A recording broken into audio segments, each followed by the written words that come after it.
Hi guys, mabuhay! Welcome back to our channel. This is Efrain, yung hardinerong kapitbahay. It's another day and another plan to discuss ano pang hinihintay mo. Tara, samahan mo ako at magkwentuhan tayo.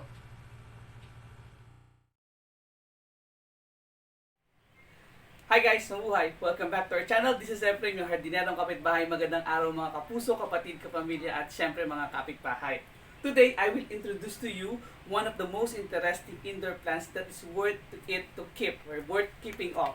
So this plant, as you can see, this is called the Epiphyllum guatemalensis. Okay, guatemalensis. So this particular plant is also known as the curly locks cactus, and this is an origin from the word itself, guatemalensis. Ay so syempre sa Guatemala siya nanggaling. Okay? So you may be asking me, bakit bakit ang pangalan niya ay curly locks cactus? Because this plant is also a cactus. Yun nga lang, medyo kakaiba siya kasi yung kanyang stems ay mukha siyang dahon or nagka-curl siya kumbaga. Okay? So yun yung maganda dito sa ganitong klase ng halaman. Okay? So aside from being medyo kakaiba yung kanitong klase ng halaman, it is very nice also because yung kanyang pinaka fruits is actually edible. Okay? So if you're going to keep one of these things, siguro one of these days baka mabigyan tayo ng magandang fruits nito para makain natin or matikman naman natin. Okay? So as you can see, it looks like parang it is a plant that is sprouted one or abnormal curved stem. So this is actually the green one here. Yung green one na yan yung mga stems ng ating cactus na ito. Okay? And these are harvested. So kinukuha itong mga ganitong klase ng stems. Tapos siya mismo yung tinatanim ng mga nagbi-breed or mga nagtatanim nito. Okay? So as you can see, itong ganitong klase ng halaman, napakaganda niya. Para siyang similar sa isang hoya. Okay? Pero actually, it's not a hoya, but this is actually a type of cactus na kung saan parang naging abnormal yung kanyang pinaka-stems. And this particular green part na to is actually the stems na nagko-curl. Okay? So, dahil sa kanyang nature at saka sa kanyang itsura, these plants ay nilalagay nila sa yung mga tinatawag nating hanging baskets. And actually, this particular specimen is a very nice hanging plants para sa hanging baskets. So, we never know kung siya ba ay cactus or hindi. Pero this is actually a cactus. So, ang maganda rito ay mukha siyang mukha siyang leaves, kumbaga. Okay? So, as you can see, the stems are quite twisted at saka nagbubuo siya ng mga parang serrated na mga structures. And kung atin siya i-compare dun sa mga plants natin na cactus, ay medyo manipis ang ating ang kanyang pinaka thickness ng ating pinaka stems. Okay?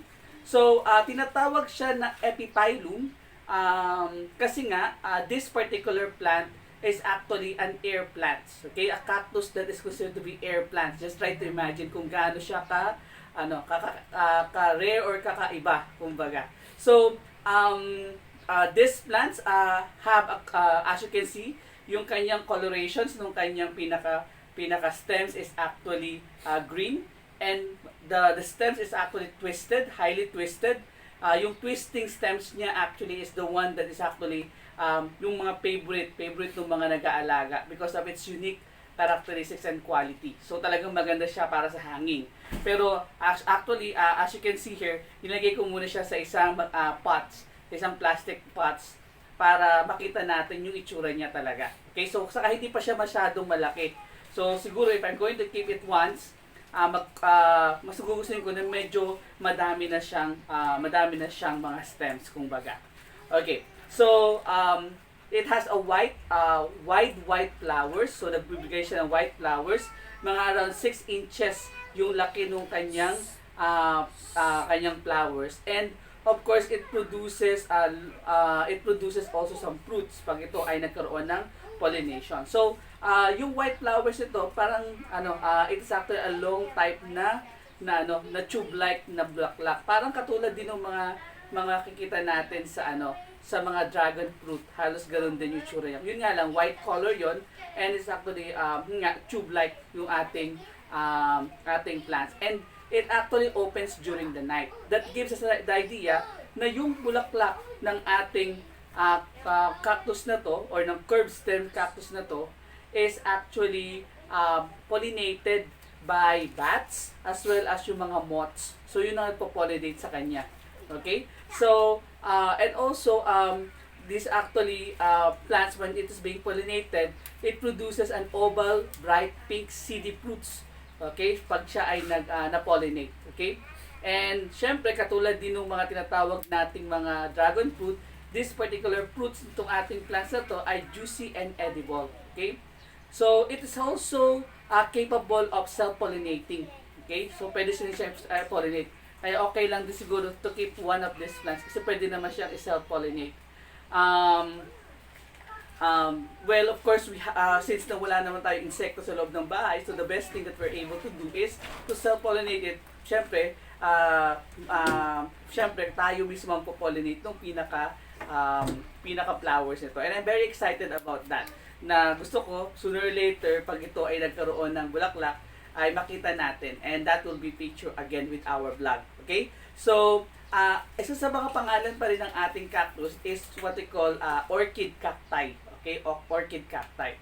So, you might be asking, so paano natin ito aalagaan at i-keep? So, itong ganitong klase ng halaman ay medyo masela ng konti. So, that's why we are going to keep this. Titingnan natin, pag-aaralan pa natin mas maigi kung paano siya mag-a-adapt sa certain environment katulad ng Pilipinas. Based on the literature that I have read, the soil mix that we have to use here is about 3 parts commercial potting soil and 1 part medium-sized na pumice rocks. So that gives us the idea na this plant really likes something like yung well-drained type of soil. Okay? So, we could use also some bark chips or perlites para naman makapag-absorb siya ng water. By the way, the reason bakit siya curly at bakit siya humahaba is because it tries to gather some of the moisture in the air as well as yung mga dapple lights. Ibig sabihin ng dapple lights, mga konting-konting lights lamang. Hindi niya gusto yung masyadong maraming liwanag, kumbaga. So ang nangyayari dito is yung soil should be hold moisture but drain quickly.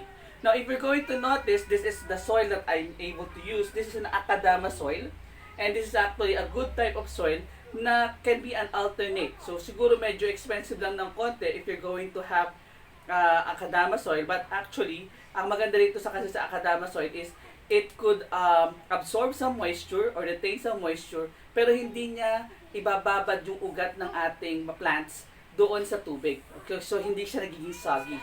So, the excess water will still go out from the drainage ng ating pot. Okay? So, yun ang kailangan nating tandaan na dapat ay hindi maging soggy yung ating soil medium. Okay? Kasi it will introduce definitely the pot to rot.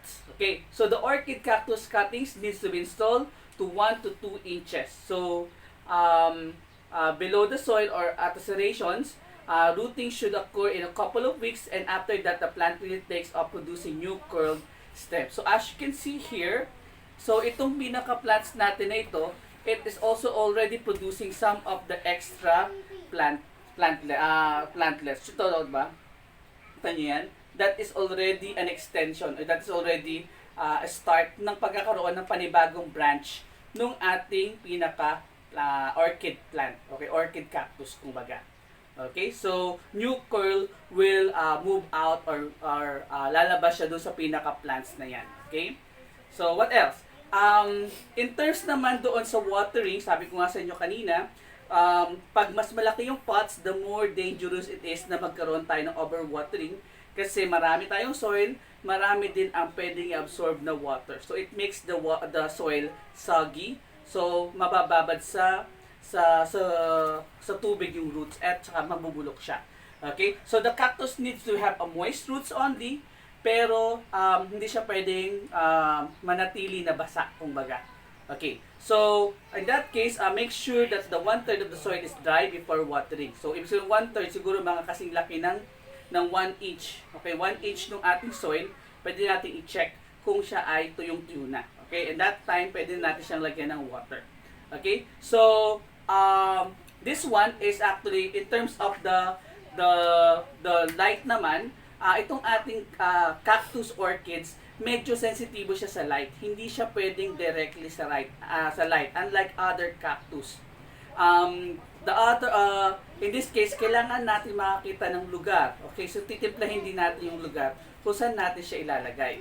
Kasi pag yung ating plants ay medyo naging ano siya, na parang hindi siya agad kasi nakakapag-adapt, kumbaga. So since na ang ating orchid cactus na ito ay nakatira siya dun sa mga understory ng mga puno, hindi siya totally kailangan ng matinding sikat ng araw. So siya usually yung mga nasa shaded part only. Okay, so when you are raising this epiphyllum, we have to know exactly kung ano ang magandang lighting condition para sa kanya. And we have to consider also na these plants only needs dappled light. So sabi nga, so just like any plants, they need light but should be protected from bright midday light, yung katanghali ang tapat at saka yung afternoon na sunlight na kung saan ay medyo mahirap or medyo harsh yung conditions ng light na yun. So, preferably, we could use morning light for this one. Pero syempre, hindi naman natin pwedeng ilagay siya sa labas directly. So, we could place this one doon sa area na medyo maliwanag. And of course, ay siguro malapit sa window, pero hindi siya directly doon sa window. Kasi pag malapit sa window, the tendency of that is medyo, yung hangin ay medyo mainit kumbaga. So, again, we have to experiment pa rin kung anong klaseng environment niya gusto. Okay? So, actually, if we could make it one, we could recommend siguro na pwede siyang i-cultivate, kumbaga. Para since na yung kanyang fruits ay pwedeng kainin. So, pwede natin siyang gamitin na ganon. Okay? So, fertilizer, of course, these plants, if you have available fertilizer, we could use diluted of 10:10:10 during the growing season. So, para magkaroon siya ng maraming mga branches. Okay? So, also, we could have a fertilizer with a combination of 2:10:10 para naman magkaroon siya or mag-initiate siya ng blooming process. Now, in this particular pot, we have, as much as possible, wag natin siya masyadong gagalawin. Kasi, pag ginagalaw natin siya, the tendency of that is nadi-disrupt yung kanyang pag-produce ng mga roots. And that is what we really need para maging stable yung ating pinaka-orchid cactus. So, usually, sa repotting, we have to repot this plant for at least every 7 years. Okay, just try to imagine 7 years bago mo siya mai-repot. So, ano ba yung condition? So, kahit na sa 7 years, yung ating potting, yung ating plants mismo, kailangan natin makita na naka-hold na yung pinaka-ugat niya dun sa pinaka-soil niya. Okay? That is the time na pwede natin siyang ilipat at ilipat sa mas malaking pasok kagaya nito. Okay? So, pero we have to make sure na naka-hold na talaga yung pinaka-roots niya. Kasi an indication of that is pwedeng pag naka-stable na siya at yung roots talaga ay naka-hold na sa kanya, it will definitely give us flower. Okay? So, yun ang maganda sa ating orchid cactus. So, mayroon siyang mga indicators or indication na siya ay magbo-bloom na at stable na yung kanyang pinaka-plants. Okay? This plant, sabi ko nga sa inyo kanina, can be propagated, okay, by stem cuttings and also by seeds, since meron siyang bulaklak at meron siyang mga bunga. So, pwede natin siyang i-produce. Now, as you can see, ito, pansinin nyo to guys, oh. So, this one is actually a connections. So, medyo matigas na compare with this one, yung ating stems na to. Okay? So, nanggaling siya doon sa pinaka-serrated part na yon. Okay? So, nakikita kaya ito? Okay? So, pinaka-serrated part na yun. So, doon siya nagmula talaga. Tapos, nag-branch out na lang siya. Okay? The same thing also na nangyayari dito sa maliit na bahagi na to. Okay? So, maliit yan? Yes, so I keep it. Yan. Maliit na yan. So, that is actually producing another stems. And of course, yung kanyang pinaka-center, meron siyang mga ano. Ang problema kasi dito, since na siya ay curly, nagpo-provide siya ng mga areas kung saan pwedeng mag-deposit yung water. So once you water this plant, I would not recommend na buhos yung lagay natin. Siguro we could have some flower, yung pinaka material natin para siya naman ay maglagay lang tayo ng konting mga tubig. Okay? So also, yung mga stems natin, pwede manggaling siya sa pinakadulo. This one, okay? So pwede natin siyang gawin na gano'n. Okay? So guys, I would recommend this to you if you are really an enthusiast of unique plants. And of course, syempre, if you are also interested into having cactus or any like, o kahit anong katulad niya, I think this plant is for you. Napakaganda niya. And of course, the price of this plants more or less siguro medyo expensive ng konti sa market niya in terms of the market value. But I bought this one siguro mga nasa 350 yung isang puno. 150 or 400, something like that. Pero I think it is a good buys kasi we could also pwede tayo magkaroon ng stem cuttings of this one once na siya ay ma-establish ko na at syempre ay siya ay mag-produce na ng maraming stems. So yun guys, pwede na natin siya ibenta kumbaga. Okay? So again, I think that's all folks. You're watching Planting with F and Grace. Please subscribe to our YouTube channel, Planting with F and Grace, and also you may visit our FB page, Maria Gracia Tanglihim Nardin. So if you have any informations about these plants, kung ito ba ay gino-grow na sa Pilipinas at kino-culture na, well, we are happy to hear that from you and to share your experiences in planting this kind of plants. Because I myself, syempre, pag-aaralan ko pa rin kasi this is actually one of the newly purchased that I have.